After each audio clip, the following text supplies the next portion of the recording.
Shepherd to Shepherd igarutse twongeye kubasuhuza amahoro y'Imana akomeze kubana namwe aho muri hose. Tugarutse muri bya biganiro byacu n'ubundi nk'ibisanzwe dukora ku mubiri, dukora ku bugingo, dukora no ku mwuka, ariko buriya ngo umwuka niwo munini muri twebwe, niwo mwinshi, niwo ugomba guhagarara neza, kuko iyo duhagaze neza mu mwuka no mu mubiri biragenda, no mu marangamutima bikamera neza. Rero uyu munsi tugiye kujya mu mwuka, tugiye kuganira ku bintu bijyanye no gusenga, tugiye kujya mu bintu bijyanye n'umwuka cyane. Umwuka nahagarara neza n'ibindi byose bizagenda neza, kuko niwe utugayidinga, niwe utuyobora, niwe udufasha muri byose. Rero tugiye kongera tumuvugeho nanone, twabazaniye umutumirwa udasanzwe, umukobwa wa Yesu. Karibu Nadia. Njye kubwira ndakureka wivuge none ndakuvuza. Merci, urakoze kunyakira. Karibu muri Shepherd to Shepherd, wasuhuza abadukurikiye, nubwo tuticaranye hano ariko barimo barakureba, hanyuma tugatangira. Oui, merci beaucoup, wakoze kunyakira. Amazina yanjye nitwa Nadia, nkaba nkunda Yesu, nkaba nkunda ijambo ry'Imana, nkaba nkunda no gusenga. Amen, amen. Bajya bavuga ngo abakobwa beza ntibasenga, uyu nguyu arasenga. Iyo ni icyitegererezo. Ni umukozi w'Imana nubaha cyane, afite minisiteri wayitubwiraho gato Nadia? Ubundi ho ntabwo ari minisiteri, ni icyumba cy'amasengesho. Nkunda gusenga, natangiye icyumba cy'amasengesho hano mu rugo muri basement aho mba. Ni amasengesho ubundi dusengera kuri Zoom mu gitondo, dusengera mu ijambo, ngira ngo waradusuye, dusengera mu ijambo, dukunda Yesu. Ntabwo ari minisiteri nini, ariko ni minisiteri y'amasengesho. Yego, ni igicaniro tubivuze wenda neza. Igicaniro cyiza cyane, kiba cyaka umuriro, njye ndaza nkota kenshi 5am za Ottawa, uri muri Ottawa nabyo tuba twibagiye kubivuga. Muri Ottawa twebwe tuba turi saa 9, mwe muba muri saa 11 iyo turi gusenga, ariko ni ahantu haba umuriro, ni ahantu umva basenga ukagira ngo simbizi ururimi bari kuvuga, haba hari ururimi rw'ijoro, haba hari ibyanditswe. Ni umukobwa nabonye akunda ijambo ry'Imana cyane cyane cyane, niryo buzima bwe, nibyo biryo bye, nibyo yiberamo gusa. Rero uyu munsi tuje kwigisha abantu, ntabwo tuje kwigisha abantu gusenga, wenda nabo turi Imana, ariko tuje kwenspira abantu, tuje ni nko gutanga ingero, ni nko kugerageza gukurura umuntu wumva atazi gusenga. Ubu turi bubwire abatazi gusenga, turi bubwire n'abasenga, ariko tugiye kubwira umuntu ukuntu yacana nk'igicaniro, cyarinda we, kikarinda umuryango we, kikarinda n'aba hafi n'abakure, cya gicaniro gikorerwaho byose, niba ariko nabivuga. Icyo gicaniro umuntu akibirdinga gute? Abantu benshi usanga bigaya, njye sinzi gusenga, njyewe cyo kora nkunda kumva aho basenga utuntu nk'utwo ngutwo, ariko ugasanga yarinjiranywe n'ibintu byinshi, birwara ibintu bidashobotse byose, kandi ashobora we ubwe guhagarara nk'igicaniro Satani akamutinya, akagira ibintu birinda ntibyinjire pe.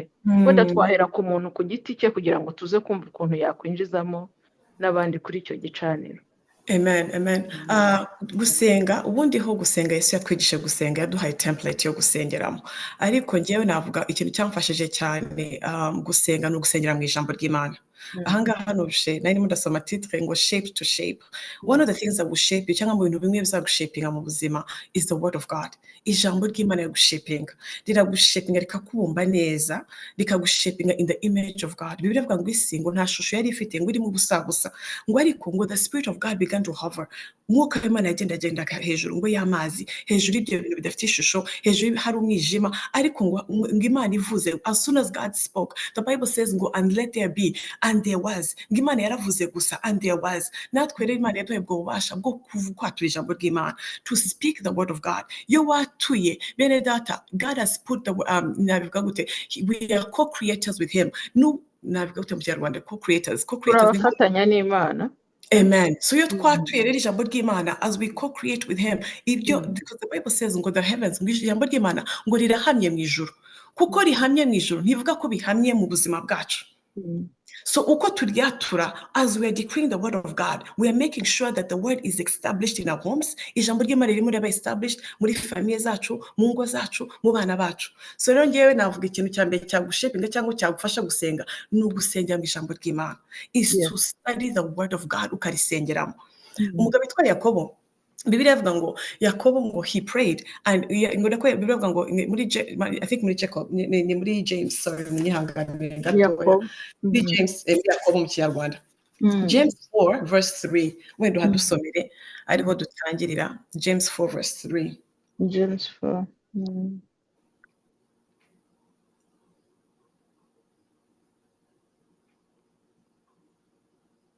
ubwo ni Yakobo 4:3 Yakobo 4:3 haravuga ngo murasaba ntimuhabwe kuko musaba nabi mushaka kubyayisha irari ryanyu ribi. Amen. Ahangaha Yakobo kamabiri gato ku mateka ye nari murasoma gatoya kuri history ye. Yakobo yari umugabo, he was Jesus's brother. Ngo bamwitaga kera, when you do some history analysis cyangwa mugakora ubushakashatsi kuri Yakobo cyangwa kuri James, Bibiliya anako history tells us ngo bamwitaga ngo old camel knees. Sinzi ukuntu nabivuga mu Kinyarwanda cyangwa kubera ukuntu yabaga afite bamwitaga ngo nabita mu Kinyarwanda unyihanganiwe umunsi ndabona amagambo yanjye yagabanutse ariko they called him the old camel knees. Old camel knees ni ingamiya, amavi y'ingamiya kubera ukuntu yapfukamaga cyane. Ubona ukuntu ingamiya igiye yibanje ukuntu ipfukama kuryamira apfukamira abanje gashinga amavi iramaze gashinga amavi. Rero niko nayo bamwitaga ngo kuko yabaga mu rusengero yakundaga gusenga cyane. Uyu Yakobo akatubwira ngo mwebwe murasenga and you miss, ngo you pray amiss. Urumva ngo musenga nabi. When you do the Greek study y'iryo jambo gusenga nabi, it actually means this, ngo nugusenga iryo sengesho ngo ni sengesho riba riri weak, ngo ni sengesho riri diseased. Urumva ni sengesho riri komeye, riri diseased, riri ill when you do the Greek study. So rero musenga ngo mugasenga nabi, mugasenga amasengesho arwaye, ngo mugasenga amasengesho ari weak, adafite reverence, adafite imbaraga. Aravuga rero te those kind of prayers you will always miss. Now you are not going to receive what you pray for. Ariko rero ijambo ry'Imana, we cannot miss it turi mu ijambo ry'Imana. Yo watu ijambo ry'Imana, you won't miss it. Uyu mugabo ngo yarafite camel cyangwa ingamiya. Hari ukuntu ingamiya yigiye ngo nakoze ubushakashatsi ku ngamiya ngo buriya ngo it bends 2 times, ngo irapfukama inshuro 2. Ipfukama mu gitondo yo barimo barayishyiraho imitwaro, urumva, ikongera igapfukama nijoro when it's unloading imitwaro yayo. Sinzi ukuntu nabivuga, irimo iravanaho imitwaro, urumva. Ngo rero umugabo witwa Jacob bamwitaga ngo old camel knees because of the way his knees, kubera ukuntu amavi yabaga akomeye, kubera ukuntu amavi yabaga ari so weary. So one of the things avuga ati ngewe I'm a man of prayer. Na Yesu ureba yigisha avuga ati nta kindi ntabwo nzabici, abigisha baramureba bati ese watwigishe gusenga, ntutwigishe how to kuzura abapfuye, ntudushe gutura imigati, gutubira imigati, atahubwo teach us how to pray. Noneho nza gukora ubushakashatsi on camels. One of the things about camels, ngo zibasha kugenda, zikabasha navigating in the wilderness, ngo kandi they can go for long distances in the desert. Kubera iki? Wana cya kintu cy'igihampu kiba kiri hano mu mugongo ya camel, yistore amazi. Ibasha rero kugenda muri desert, ikanduza rero kuntu igenda yemye n'ijosi, because what? It was on its knees. It was on its knees in the morning, it was also on its knees at night before it goes to bed. Wow. We have to be like a camel. Ubasha navigating the wilderness and the seasons in the wilderness. Hamwe ukagenda nta mazi, ari ibibazo, bakakubona ucaho, bakakubona ugenda, bakibaza uriya muntu, what is this person made out of? Umeze nk'ingamiya, you're carrying a load. Abantu bakibaza se uriya muntu abishobora ate? Nta kindi, ni kubera kuriya muntu azi gupfukama. They know how to kneel down. They know how to kneel before man, before God. And anybody who kneels before God, they will stand up before man. Umugabo witwa Martin Luther King yaravuze, bamubaza kuntu azi kuvuga cyane, we yari umwigisha. Aravuga ngo Martin Luther King bataza amateka ye, he was one of the people that helped, he was an amazing preacher. Noneho baramubaza ngo tubwire, ngo tell us, ngo one of the things that has made you such an incredible speaker. Aravuga ngo to study well, urumva, ngo to study well is to pray well. Kuko ngo ushobora kwigisha umuntu ukaza ukigisha ijambo ry'Imana and you give them head knowledge, ariko they don't have heart transformation. atari ko iyo wasenze rya jambo urimo uravuga riragenda penetrating the hearts of men, and that word is able to transform men and change them. aravuga ngo kugira ngo nation, ngo for nations to stand, ngo the church has to be on its knees. Ngo kugira ngo nation cyangwa igihugu cyangwa igihugu ngo kibashe guhagarara neza in the economy, kibashe guhagarara, is that the church has to go back on its knees. So rero ngewe niyo mpamvu rero nkunda, ndi umuntu ukunda cyane gusenga, because I know that it will change the trajectory of your life. Wow. Ijambo ry'Imana none warisengera, none wasengera mu ijambo ry'Imana, there is nothing like it. There is nothing like it. Naje gusoma gatoya n'ahandi hantu about the camels, ngo no kuntu zibasha kugenda zemye, cyangwa no kuntu zibasha kunavigating in the wilderness, mu butayu ahantu hashyushye, ngo kubera kuntu the way it knows how to store, is storing amazi. So ingamiya ishobora kugenda for long distances without water. Ya hamp ubona hano inyuma, natwe tugomba kugenda na stock, umunsi wose ufite stock, umunsi wose you have water. Hari ukuntu ijambo ry'Imana warisomye mu gitondo, warisengemo mu gitondo, it just has a way of coming back during the day, rikagenda rikakuzanira amahoro, rigatuma haba ituze mu buzima bwawe, gutuma ugubwa neza. That's why I love the word of God. Bibiliya iravuga ngo nzabamera nk'ikime ngo cya mu gitondo, aha ni muri Hosea 14, ngo azamera nk'izere nk'ikime cya mu gitondo, and then ngo you will blossom, ngo Israel will blossom like a flower, ngo nuko Israel ngazarabya nk'ururabyo, ngo narangiza ashora imizi, ngo like the seed of Lebanon. Yes. Amen. So mu gitondo rero mpamvu nkunda ijambo ry'Imana mu gitondo, buriya ngo mu gitondo ngo we have brain cells, abashakashatsi niko bavuze, ngo there's new brain cells. Mu gitondo iyo twabyutse we have new brain cells.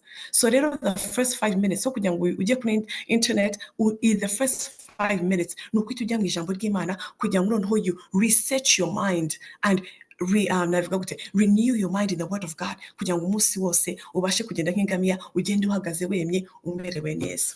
Ijambo ry'Imana avuga ngo imbabazi zayo zirenovera chaque matin. Amen, amen, amen, amen. Ngo kuko imbabazi z'Imana zihora, ngo niyo mpamvu tudashira, because of his mercies. That's why we are not consumed. Marriages are not consumed, children are not consumed, finances are not consumed, kubera ijambo ry'Imana. Yesu ngo yarazindukaga mu gitondo kare, iyo dusomye mu ijambo ry'Imana, ngo ababigishwa be barabyukaga buri gihe bakamubura, bagasanga yagiye ku musozi ahantu kwiherera wenyine gusenga. So hari amasengesho ya mu gitondo, hari ikintu kinini uvuze ku ngamiya, ndimo ndareba ingamiya mu gitondo iyo imipfukama, nibwo ibiri gushyiramo y'amazi ari buyitunga umunsi wose, kugira ngo yirirwe igenda mu butayu bayikoresha bya bindi byose, ariko yibitseho. Mu gitondo afite yarimo aravuga kuntu umushakashatsi ndimo ndakora ubushakashatsi ku ngamiya, yavuze ngo the reason why ni kwa kundi imitwaro biravuga ngo mwikorere, ngo carry my yoke, ngo because my yoke is easy. Tuba turimo turikorera ijambo ry'Imana, you're carrying the yoke of Jesus. Apana imitwaro y'abantu bagushyiraho, because the anointing will remove, the anointing destroys that yoke. Ariko hari yoke Yesu agushyiraho, ngo umutwaro wanjye uwo nguwo uroroshye, uwo nguwo does not make you break down during the day. So mu gitondo rero urimo uragira assignment, God is giving a download. What do I want you to do this morning? Ese ndashaka ko, what do you need to focus on? Ese show me your schedule, urashaka gukora iki this whole morning? So mu gitondo rero niho tuba turimo turabona download cyangwa navuga gute, assignment from the Lord. No ku mugoroba hari ibyakubabaje, hari ibyo waciyemo, these things that you went through, you unload on Jesus. The Bible says ngo cast your cares on him, ngo because he cares for you. Nobody else cares like the way Jesus cares. Nta wundi muntu ukwitaho nk'uko Yesu akwitaho. So you cast your cares. Nk'uko ingamiya nayo irabanza igapfukama nijoro kumbere kuryama, igapfukama, yarangiza gupfukama, it unloads its cares. Wow. Ikaryama neza, ikaruhuka neza, noneho mu gitondo ikabyuka, ikongera uploading, ikongera ikitwara imitwaro. Ariko apana itwara y'abantu, ni imitwaro Yesu yagushyiraho. This is the word of God. This is the assignment that he wants you to do. When you do this, it's easy. Yes. Na Yesu yarashariraga arangiza akirirwa akiza abarwayi, akirirwa asengera abantu, akirirwa afasha abantu mu bibazo bitandukanye, akirirwa abwiriza, akirirwa akora inshingano ze zari zaramuzanye mu isi, ariko yabanje gucaginga mu gitondo. Amen. Kandi ntagire burnout. Muri iki gihe turi gushaka kumva ijambo ry'Imana ariko ntabwo turi gushaka gukoresha amavi yacu. Icyo kintu sinzi niba warakiromaritse. Turi gushaka kuryoherwa n'ibyanditswe n'ibyo, turi gushaka kuryoherwa n'abantu batubwiriza hariya na hariya, ubuhamya, ibintu byose ni byiza kandi nabyo biba birimo biratwubaka, ariko umumaro wo gusenga ni uwo nguwo nyine. Ni uko kugira ngo ubashe no kwikorera bya bintu byose uza guhura nabyo. Izo ndwara ni ziza, uko gupfusha ni kuza, bya bintu byose tuzi duhura nabyo mu buzima nibiza bikakwikubitaho utari mu buzima bwo gusenga, harabaho gutsindwa. cyane cyane ijambo ry'Imana yatuwe muri Yobu, ngira ngo sinibuka neza, havuga ngo you shall decree a thing. Mu Kinyarwanda bavuga ngo icyo uzagambirira gukora, ariko mu Cyongereza ngo you shall decree a thing. Ntabwo ari pasiteri wawe who's going to decree, ntabwo ari abo musengana who are going to decree for you, ni wowe uziyaturiraho ngo kandi what you shall decree it shall be established. Urumva icyo nyine uzatura ni uko nguko bizagenda. What you decree is going to be established. Mu Bibiliya kandi kavuga ngo nuko ngo hanyuma ngo mucyo uzamurikira inzira zanyu. Urumva light is going to continue to illuminate your path. Ntuzagendera mu mwijima. Abantu bagenda mu mwijima bwa n'abantu uzabarebe, n'abantu bagenda batabona, buriyo mpumyi burya igendera kuri feelings. Niba icyondo I feel like this, I feel like this, kuko ni umuntu ugenda ukabakaba ntago ababona yajya, ariko umuntu who the light of the word of God, ijambo ry'Imana rigende kumurikira ubu ngubu, ntago agenda akabakaba. They don't rely on their feelings. Feelings are dictators, not indicators. Ntago tuyoborwa na feelings zacu, tuyoborwa n'ijambo ry'Imana. Iryo ngiryo rero iyo rishize imbere rirakumurikira kandi you will not be disappointed. Hari umuntu ukubwira ati ngewe nkunda ijambo ry'Imana, n'abantu iyo bari gupreachinga mba numva ari byiza, ariko iyo mfashe Bibiliya ndasinzira. Biriya bintu biri guterwa n'iki buriya? Niye nama wamugira dimo kugira ngo iryo jambo ry'Imana risoma ntagasinzire? Abantu benshi barabivuga pe, ati ngewe mpfa kubumbura sinzaho ibitotsi bituruka. Buriya ni ukubera iki? Wow, ujye ubanza usenge. Nakugira inama kubanza mbere kusoma Bibiliya, ubanza usenge. Ubanza usenge. Bibiliya ivuga ngo ijambo ry'Imana is like fire, ni nk'umuriro. Njye narabisengeye ndavuga Mana, ndashaka ijambo ry'Imana riza rikamera nk'umuriro. Bibiliya hari umugore umwe yavuze neza kandi nanjye narabisengeye, avuga ati nanjye najyaga bisengeramo, avuga ati Mana, nuba ari nk'umuriro, ntabwo umuriro navuga gute, ni nk'aho umuntu yafashe ikibiriti aragenda arakongeza agishira. It's like they illuminated, sinabigufite nko gufata ikibi tukagicana and then you throw it in somewhere that is dry. Wa muriro ntukaba infrano muri wowe. Sizi kuna bisobanura. Urumva umuriro w'ugukunda Imana, umuriro wo gukunda izu y'Imana, umuriro just the fire or the zeal of God. So the word of God rero ijambo ry'Imana urabisanga ati Mana, dore ni nk'umuriro, reka rize rikongeze passion yo gusoma ijambo ryawe. Reka ngo kandi ijambo ry'Imana ngo ni nk'inyondo. Urumva riraza rikamenagura, rikaza rikamenagura ibintu by'imyumvire, ibisate ngo rimenyagura ibisate, rikamenagura ibintu by'ibisate, rikamenagura ibicaniro, ikaze rikamenagura. Satani rero nagashaka ko you spend your time in the word of God. Why does he not want it? Nubisho buhamya umugabo yitwa Kevin Hart. Kevin Hart umugabo w'umukomedi, abantu benshi baramuzi, abajeni baramuzi. Yavuze kuntu Kevin Hart w'umukomedi yavuze kuntu ngo rimwe mama we agitangira kujya muri Hollywood, yarakeneye aid ya mama we. Mama we none aramubwira ati nzagufasha amezi 6 mwishyure rent muri Hollywood, ko bitaba byoroshye, ngufashe ugende muri Hollywood mwishyure amezi 6. Aragenda. Noneho mama we aramwishyurira, nk'uko yamubwiye ati amezi 6 ugende ushake, nibikunanira wongera utahe.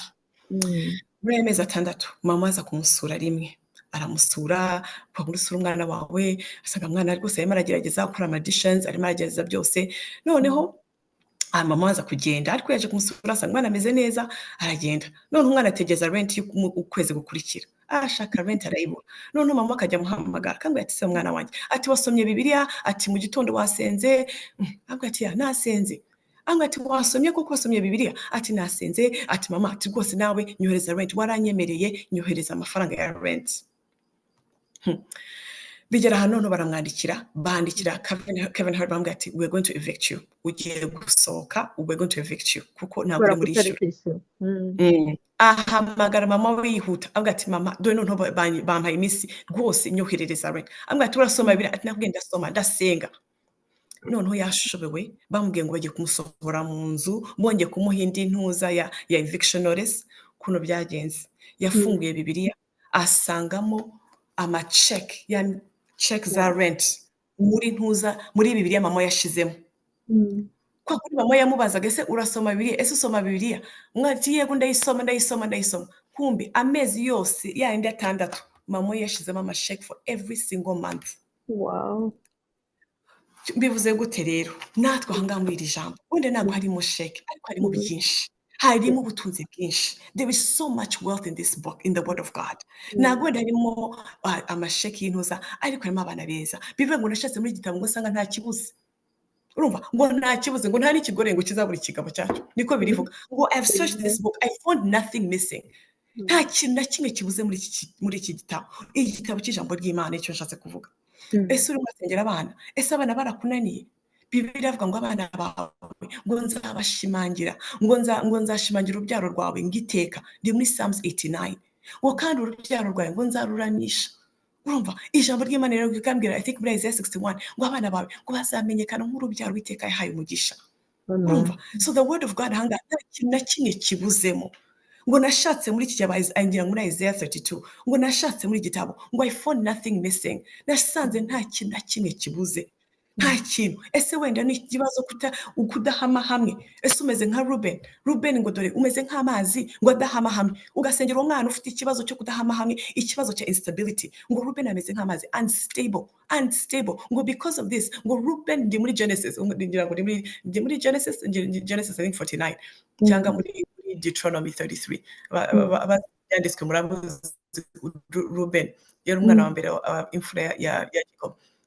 Ahamwe ati ngo Jacob yambwira ati uri imfura yanjye, you are the beginning of my strength. Ngo uzarushaho gukomera kandi uzarushaho kugira icyubahiro. Wenda ushobora ufite umwana w'imfura ufite ikibazo, ariko muri iki gitabo there are solutions on how you can decree over that child and change the trajectory of that child, ugahindura ubuzima bw'uwo mwana. Bibiliya avuga ngo in the beginning was the word and the word was with God. Hambere hari ijambo, kandi ijambo ngo ryari kumwe n'Imana, ngira usinzi ku cyangwa bavuga ngo ariko aho ijambo yari Imana. Ni ukuvuga ngo ufite ijambo ufite Imana. So you and God are the majority, no matter what, no matter the diagnosis. Ubundi mu busanzwe ngo umuzungu yaravuze ngo things don't get better by default, things get better by design. Default ubundi marriage does not get better, nago santere doesn't get better, ariko you have to do it, things get better by design.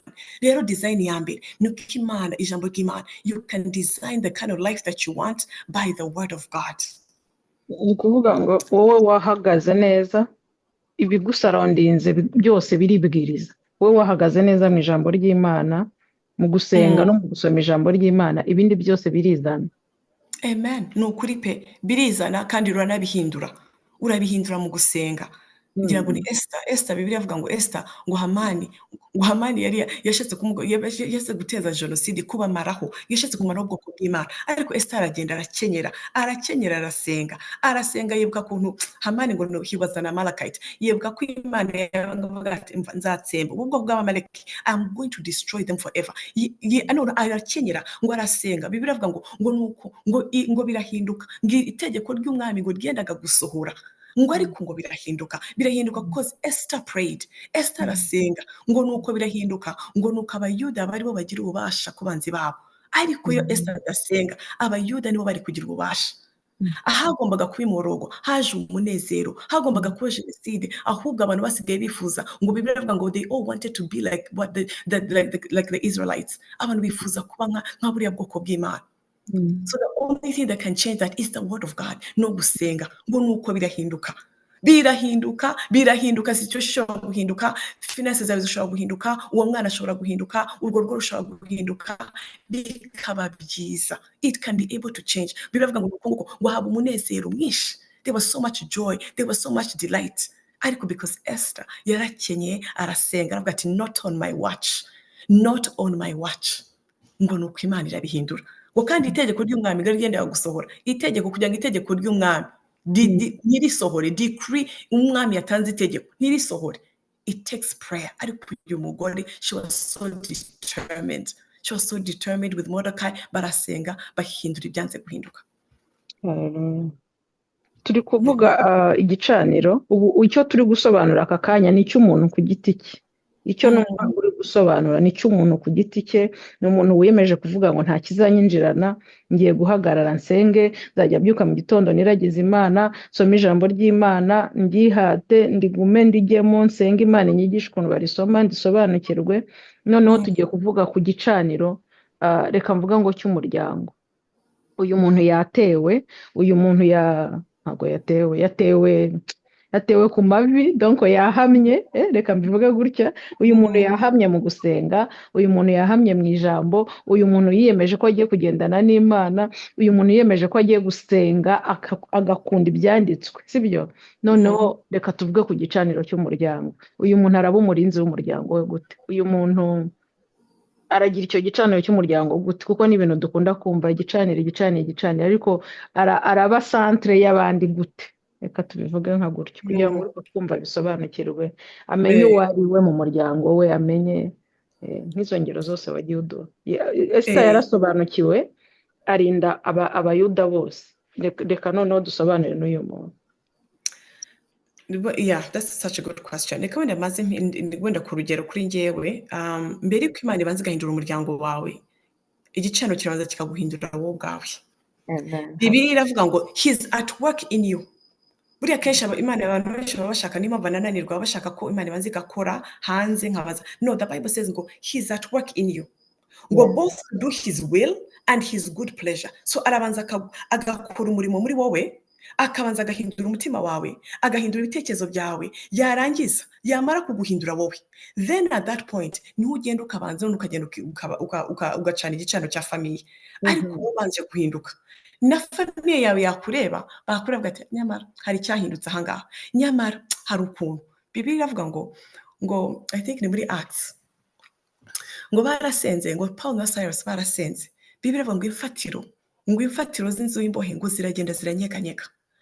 Iyo usenze ugahimbaza Imana, God will deal with the foundations, evil foundations of your home. Ngo imfatiro ziragenda ziranyeganyega, ngo nuko inzugi zose zirakinguka, ngo n'ibyari baboshye ngo nuko biradohoka. Nshatse kuvuga iki? Hasi ngo umuntu wabashize muri gereza ngo aragenda avuga ngo dukore iki ngo kugira ngo dukizwe? What shall I do to be saved? Kugira ngo nanjye nkizwe gutya, kugira ngo nanjye imiryango ifunguke gutya, what shall I do? Iyo uhagaze neza, God will deal with evil foundations of your home. He will deal with it.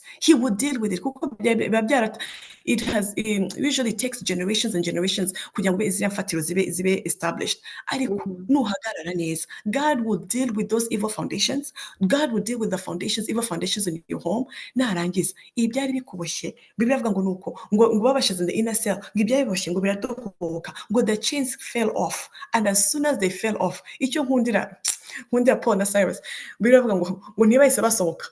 Ubundi Imana yafungiye imiryango itavuga ati Imana yasubije, ukahita ugenda. Ariko nicyo kikwereka Paul and Silas, Imana yafungiye imiryango, they did not leave. Barabaje ngo angati wetse we wambwa wetse kwica. Yes, avuga ati wetse kwica before you kill yourself.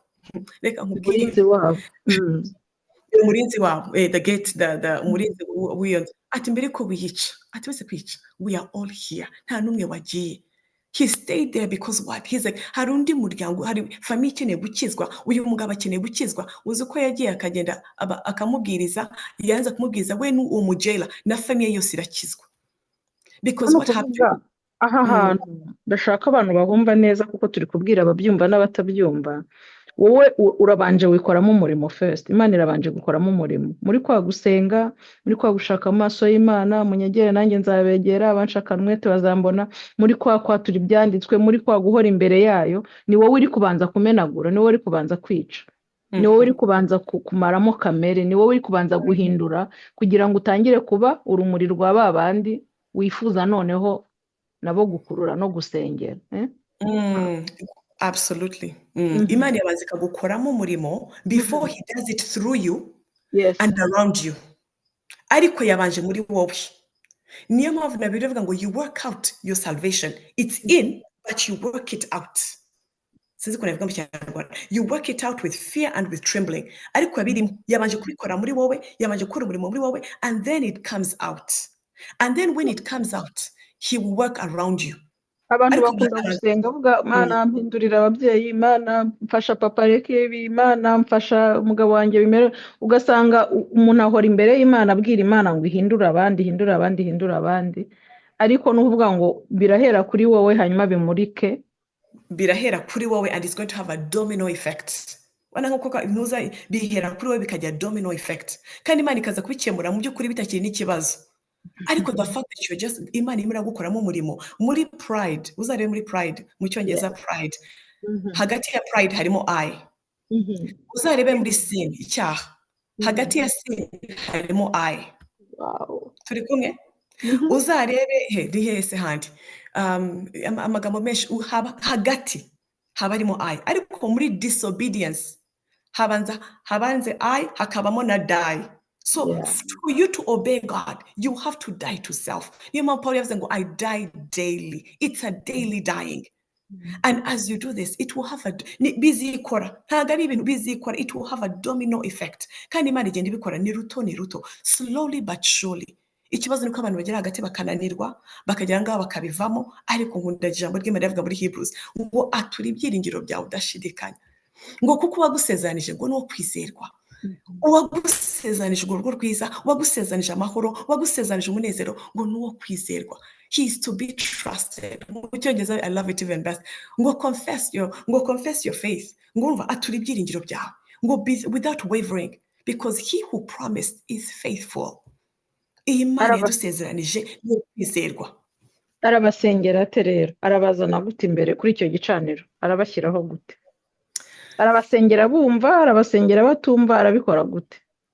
Arabasengera icyambere yamaze kumva vraiment ko ari kumwe n'Imana, arimo arabona Imana, arimo arumva imuhindura, arimo nabo baramubwira warahindutse, baramubwira ibintu bitandukanye rwose, baramutangira ubuhamya. Arabazana gute sasa muyobore? Nge ahantu nahera peut-être wenda nk'ijambo ry'Imana, wenda urasengera abana, surtout ku bamama kenshi babasengera abana babo. Nahera nagenda nkashaka ibyanditswe ku bana, nkashaka every scripture on children, nkasaka icyanditswe kivuga ku bana, avuga ati abana banjye bazigishwa n'Uwiteka, bivuga ngo system ntabwo izigisha abana banjye, LGBT community ntabwo izigisha abana banjye, ngo abana banjye ngo bazigishwa n'Uwiteka, ngo kandi amahoro yabo azaba menshi.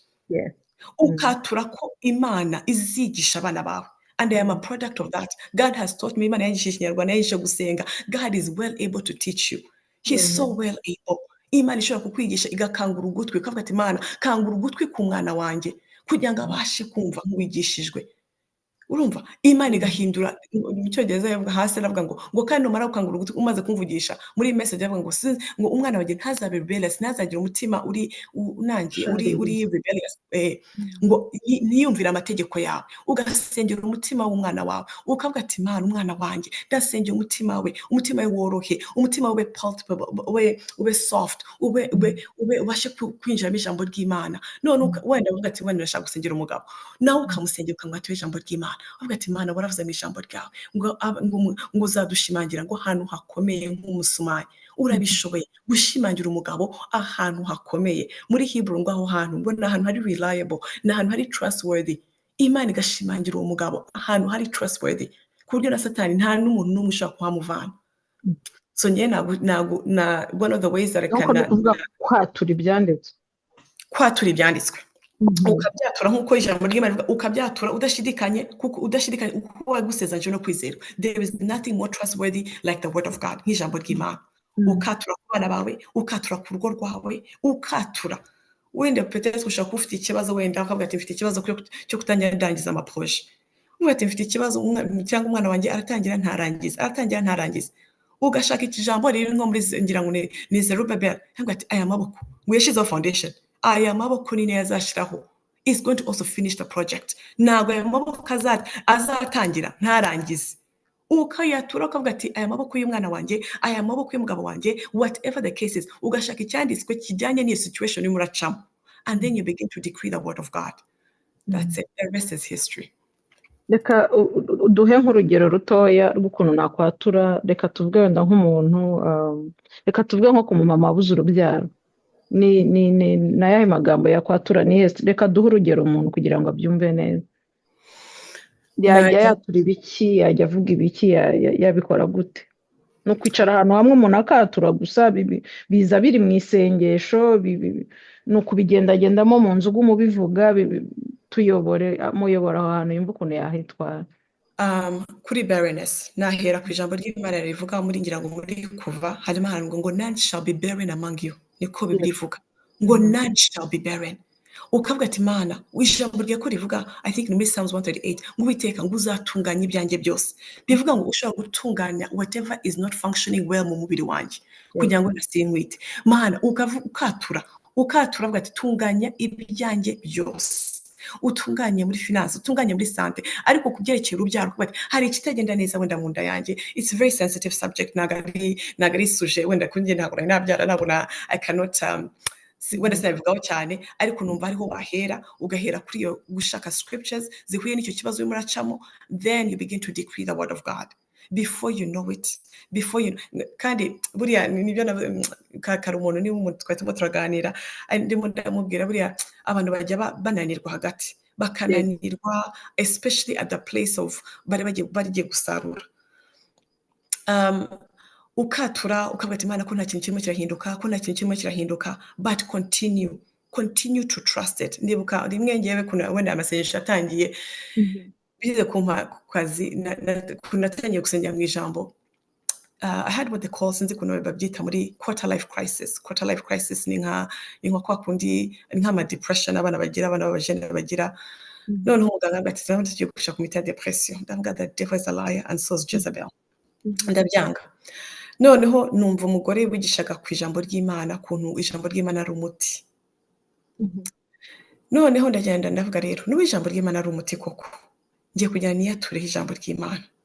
If truly the word of God is like medicine, aravuga ngo umuti iyo unyweye urizera gusa kuri bujye mu mpyiko cyangwa uri bujye ahantu ikigomba gukora, peut-être ushobora kurwaye umutwe, ariko wa muti wowe ntabwo ubwira ngo ugende uzamuke nurangiza ugere mu nda hanyuma uzamuke ujye mu mutwe.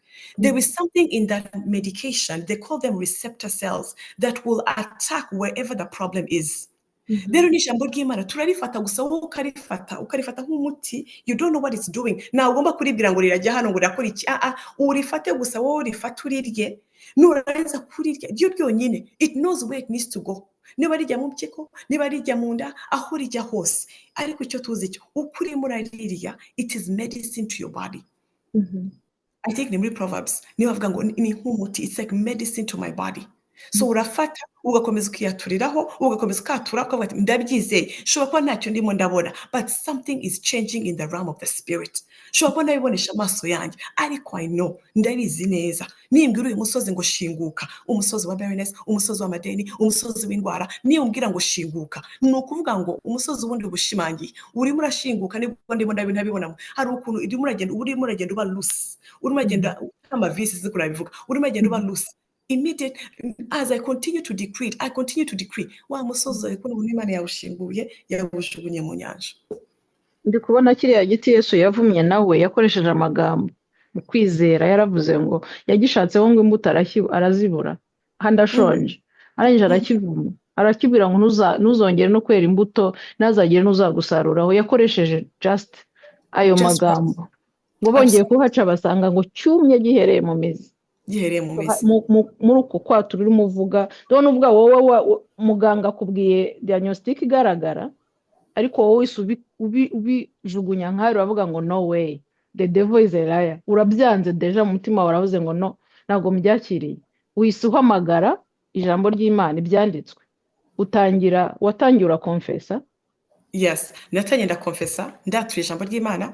Before I know it, Dr. yambwiye ati ndabona rero misi nimbe tuzagushaka ku miti ya depression. Ndavuga no, I'm not going to. I began to decree the word of God. I began to decree. Singubuye ko byese bihinduka, singubuye ko ejo byese bihinduka, ariko it began, umutima wanjye ugenda woroha slowly but surely. Sinamenye igihe umunezero waje, ninje mu biro by'umu Dr. abona umunezero, abona I'm just laughing my guts out. I got what is going on?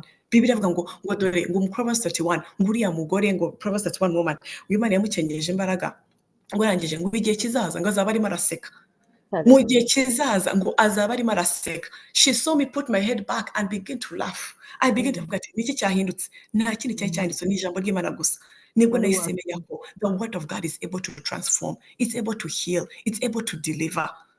urumva ni nk'ubu baguhaye iyo diagnosis cyangwa prognosis cyangwa icyo kibazo uhuye nacyo, you begin to just decree the word, ukomeza ukatura ijambo ry'Imana, ukomeza ukatura. naranje ndetse ati wenda tuzongera dukore follow up muri 6 months. Ndambwira there's going to be no need, there'll be no follow up, there'll be no kicyerekeye iki kibazo cyo Yesu yagikemuye. Kandi bivuga ngo Imana ikora muri Ecclesiastes ngo ni iteka ryose, ngo what God does is forever. Nagakora ibice kandi yakoze akora like God, he does a good job. Arakora and forever, he does it forever. Nabwo rero wa mugabo we nukuri rwose, I will not be back here, there will be no follow up, and the rest is history. Haleluya.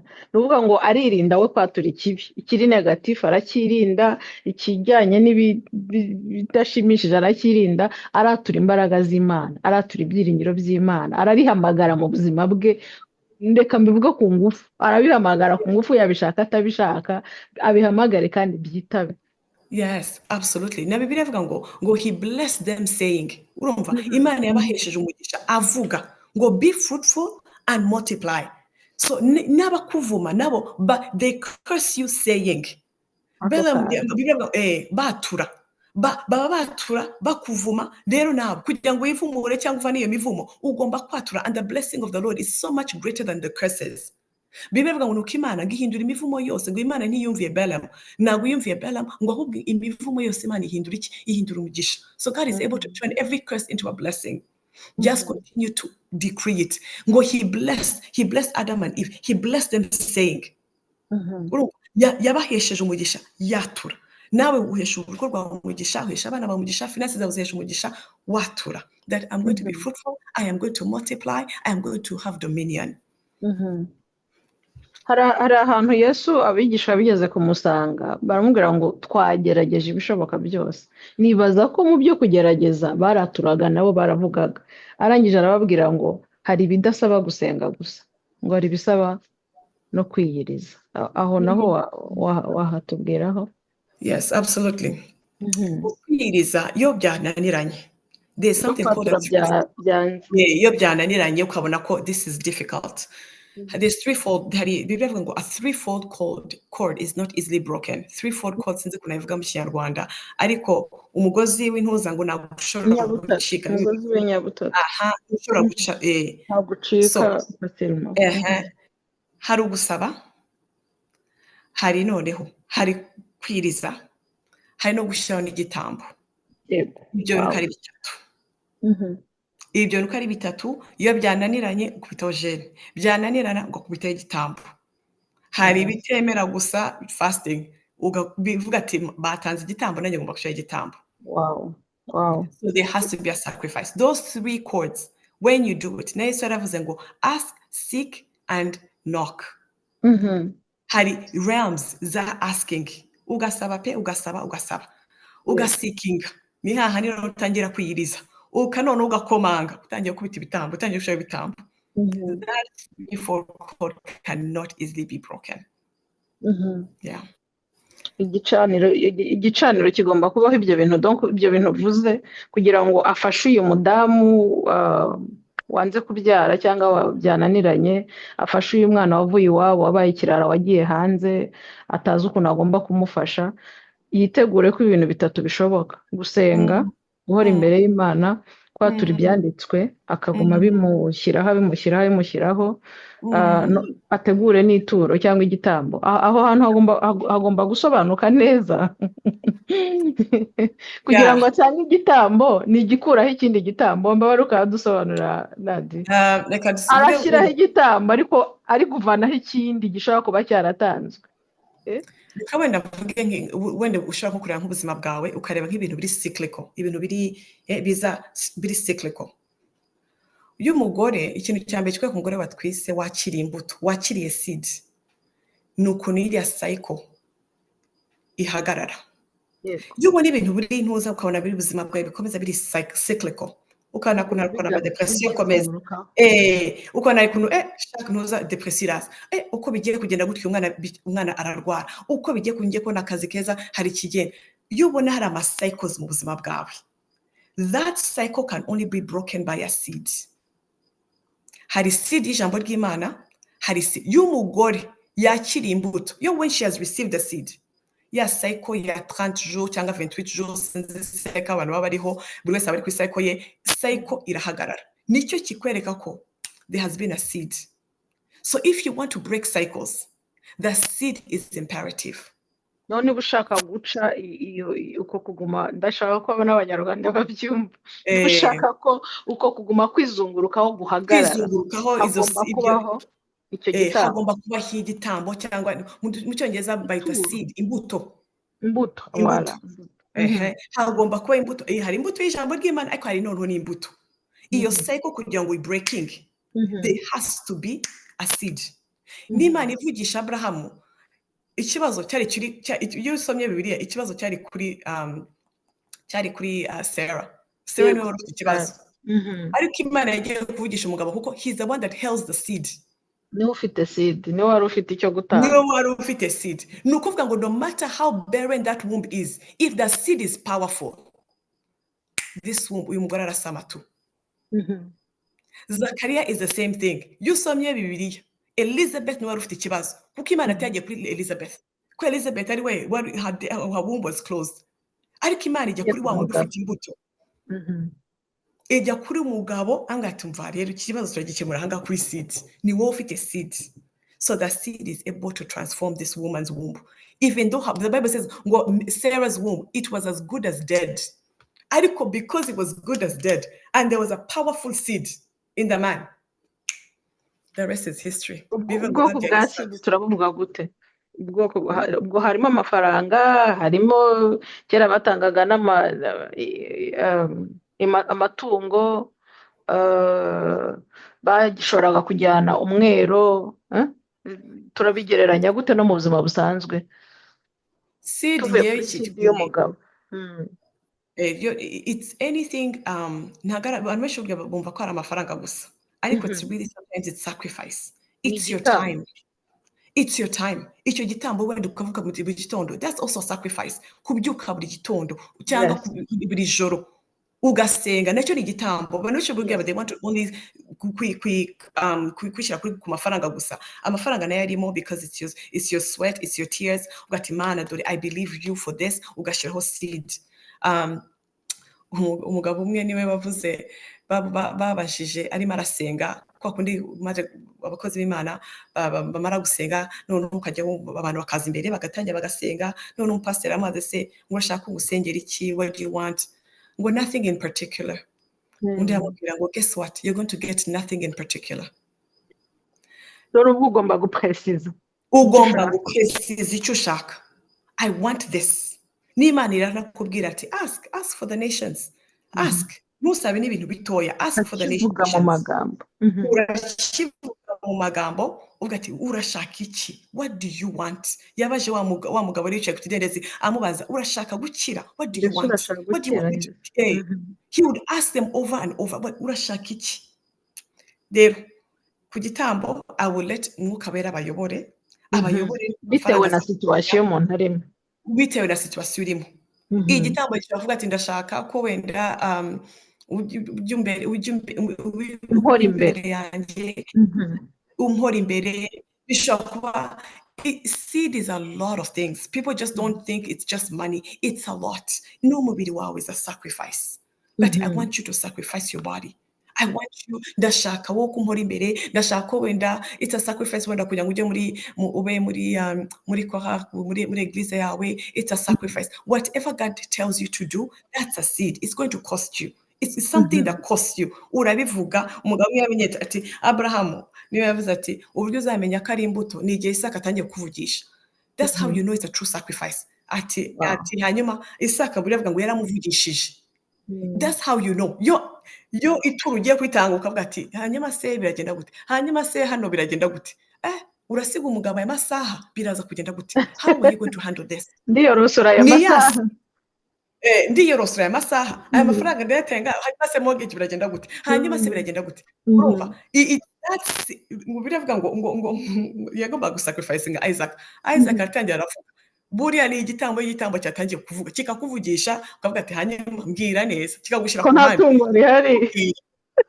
biragenda gute?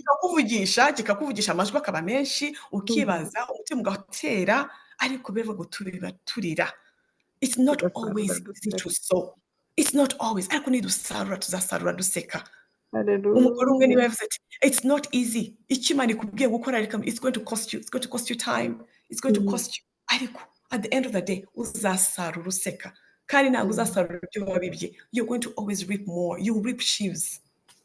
Wow. So igitambo rero ntabwo ari, it's not something easy, it's not something ntabwo ari ibintu byoroshye, ariko it's worth it. Ni ikintu gisaba sacrifice pe, ni ikintu gisaba kwirya ukimara. Ni ukuvuga niba ari ukubyuka kare, niba ari ukurara wicaye, niba ntureba akazi, donc birasaba ni ukuba crazy, reka mbivuge gutyo mu rurimi rw'iki gihe. Ni ukuri. Birasaba kwirekura ukavuga ngo ni njye uzi ko nkeneye iki, biransaba iki. Niba ndi gusengera bano bantu biransaba kubyuka izi saha niyo ruganize, ni igitambo nakaryamye ko mfite akazi mu gitondo nakagize uko, ariko I have to do this. Birambera ituro, birambera icyo ngicyo wise igitambo. Reka mbivuge sindi muri urwo rurimi cyane. Hari umugabo wavuze neza ngo ni ibisazi. Umugabo umwe yavuze ngo hari igihe ibitambo, hari igihe biri mathematics, hari mathematics hakaba na mathematics. Umva mad, ukumva uyu muntu yasaze, ntabwo ari mathematics, nta math irimo, ni mathematics pe. So rero nashishikariza umuntu uwo ari wese, ariko ni stages. Umugabo umwe yaravuze ngo ngewe ngo ntabwo ndi kuri iyo stage yo kubibandira, kuko after you do it over and over, there's a record ugendera n'Imana ugasanga ntabwo ukibiba urira, kuko ubuze ko bizagaruka. Ubundi biba mu by'ukuri usigara ahubwo ubikora vuba vuba, hari umugisha behind this, nzi ko nzasarura.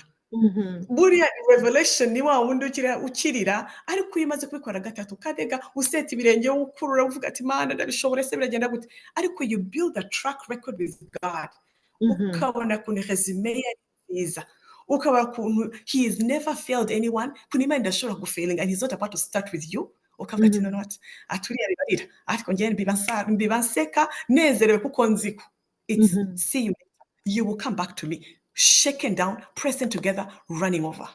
Wow.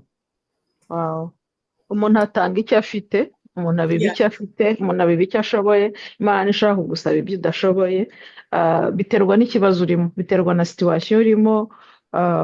Imana igusaba icyo gitambo izi neza ikigamije gukora.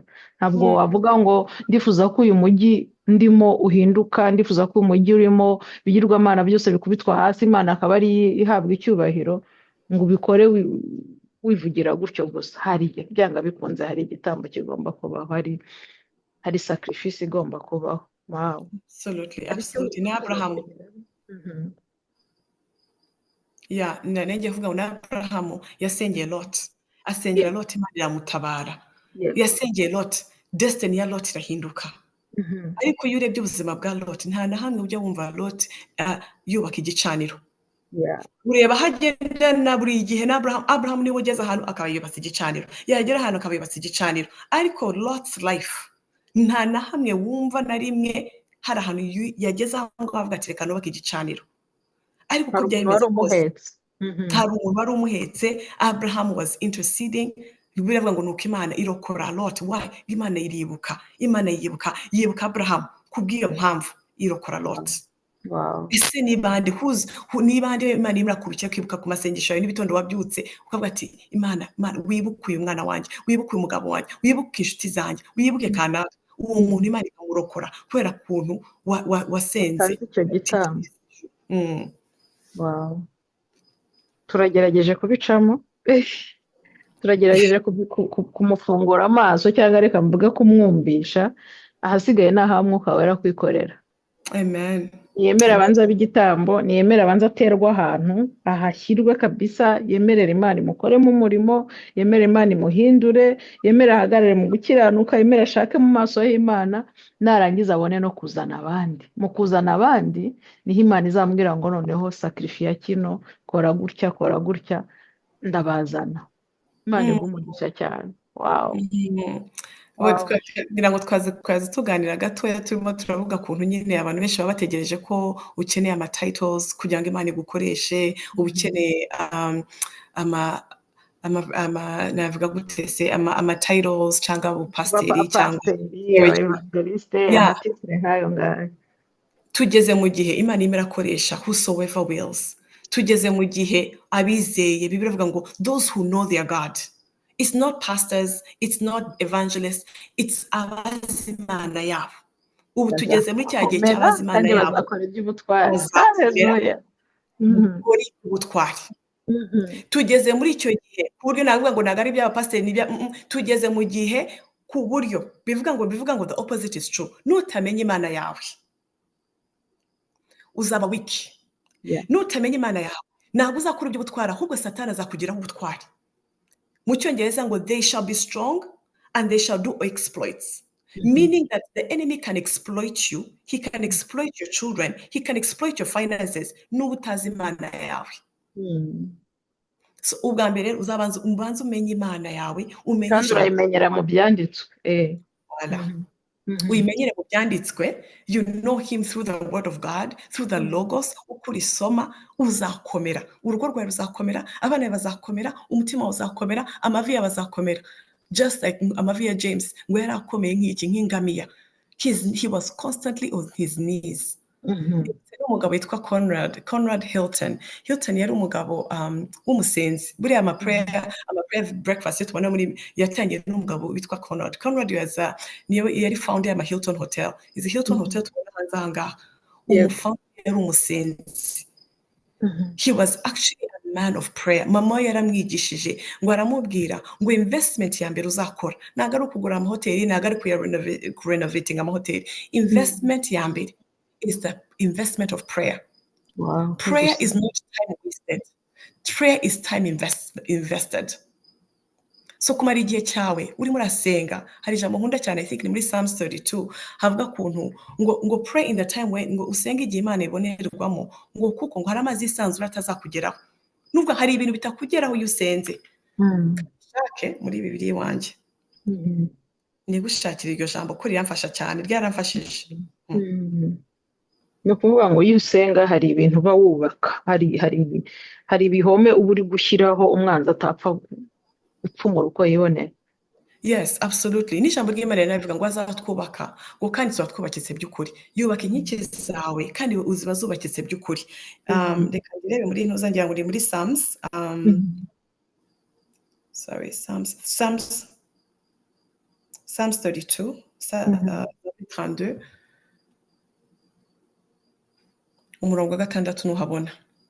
Buriya 32:6 aravuga ngo nicyo gituma umukunzi wawe wese akwiye kugusengera igihe wabonerwamo. Ni ukuri umwuzure w'amazi y'isanzure ntuzamugeraho. Haleluya. Ati ni ukuri uyu muntu usenga hari ibintu bitazamugeraho. Hari amazi atazamutembana, hari amazi atazatembana urugo rwe. Uyu muntu usenga hari amazi y'isanzure ngo atazamugeraho. Ngo the mighty waters mu Cyongereza ngo will not reach them, they will not reach this person. Ngo ariko ngo akwiriye gusenga mu Cyongereza in a time that he might be found. Igihe ubonera ushobora kubona umwanya mu modoka, ushobora kubona umwanya muri lunch break. Ntabwo rega gusenga navuga ngo wenda ushake n'icyo cyane, wenda uvuge ngo this is specific time. Kavuga ati Mana dore akanya mbonye icyo gihe nyine uboneye mu mwanya. Hari ibintu bitazakugeraho. Reka ngusabe usengere uyu muntu uri kutwumva, umusengere kugira ngo uko Imana yagufunguriye, kuko umva ku bintu bijyanye no kwatura ijambo ry'Imana, icyo kintu waragihawe pe, waragihawe kwatura ijambo ry'Imana no kurisengeramo ubundi ukarema. Reka tugusabe ngo ubitransmete ku muntu mu kubyatura ufite kwizera, ubitransmete ku muntu ushaka nawe gutangira kuzajya yatura, agasoma ibyanditswe akabyumva akabisobanukirwa, nawe akabyatura afite kwizera mu gusenga, hanyuma umuhesha uwo mugisha. Amen. Reka dusenge. Uwiteka Mana turagushima ko ijambo ryawe tubwira muri Psalms 119 ngo Uwiteka Mana ngo uzatunganya intambwe zacu mu ijambo ryawe. Reka uyu muntu uri muri anyumva Mana utunganye intambwe ze mu ijambo ryawe Mwami. Uwiteka Mwami databuja ngo your word ngo is like water, ijambo ryawe raza rikatweza. Reka ijambo ryawe Mana uko bazajya binjira mu ijambo ryawe rize ribeze, ryeze imiryango yabo. Ijambo ryawe Mwami databuja twabonye papa ridukiza. Waravuze mu ijambo ryawe Mwami databuja ngo nta muturage w'Isiyoni ngo no resident of Zion lion, ngo uzataka indwara. Mana ndakwingize ndagutakambiye, uri hirya mwami databuja, somebody on the side of this at the other side of the screen, ndamusengeye igitare cy'amahanga, let them be captivated by the word, let them love your word, reka bakunde ijambo ryawe. Yobu yaravuze ngo ndarikunda cyane, ngo in fact ngo I esteem it above my food, ngo ndarikunda kurusha ibiryo byayo. Mana ndakwinginze, reka Mana bashiremo inyota yo gukunda ijambo ryawe, reka barikunde papa. Iri jambo rizabahindura, iri jambo rizabeza, iri jambo rizahindura ibirenge byabo mwami, ngo like dear feet, ngo babashe guhagarara ku misozi mwami, aho abandi bagwa bo bazahagarara, ngo abandi barayinima Mana ngo warunama bakagwa, ngo ariko bo Mana bazahagarara kandi bahagarare bemye. Uwiteka gitare cy'amahanga, ndakwinginze ukomeza amavi, ukomeza amaboko yabo abananiwe mwami databuja, ndabakweretse papa, niwo jya uruhura Mana barushye, reka ubaruhure mwami databuja, reka iyo mitwaro bikoreye imyaka n'imyaka, reka iyo mitwaro bave ku bitugu papa. Uwiteka mwami databuja, ndakwinginze ndagutakambiye, give them a zeal, give them passion for your word. Uwiteka gitare cy'amahanga, let them love intimacy with you. Mana ndakwinginze, ngerega Yesu wajyaga wiherera ukajya gusenga, ngo nuko Mana ngo Petero akubonye aravuga ngo abantu bose barimo baragushakisha. Mana iyo twiherereye nayo tugasenga, abantu baradushakisha mwami, ntitujya gushakisha abantu, ahubwo nibo baza kudushaka papa. Reka uyu munsi mwami mwiza, reka passion y'ijambo ryawe, let it be transmitted. Warabinkoreye papa, ubinkorera ndi mutoya, none ndakwingize papa, ubakoreye bene data bari hirya beside the screen. I ask all this in Jesus mighty name, amen and amen. Amen. Nadia, Imana iguha umugisha cyane, wakoze cyane, wakoze kuduhesha umugisha. Nukuri nanjye nafashijwe, n'abatwumva bafashwe nukuri, kandi bigira ibyo byubaka mu buzima bwacu. Icyo gicaniro kibe muri twe kandi kigere no kuba twegereye n'abo twifuza ko Imana yakorera neza bose. Imana iguha umugisha cyane. Thank you for your time.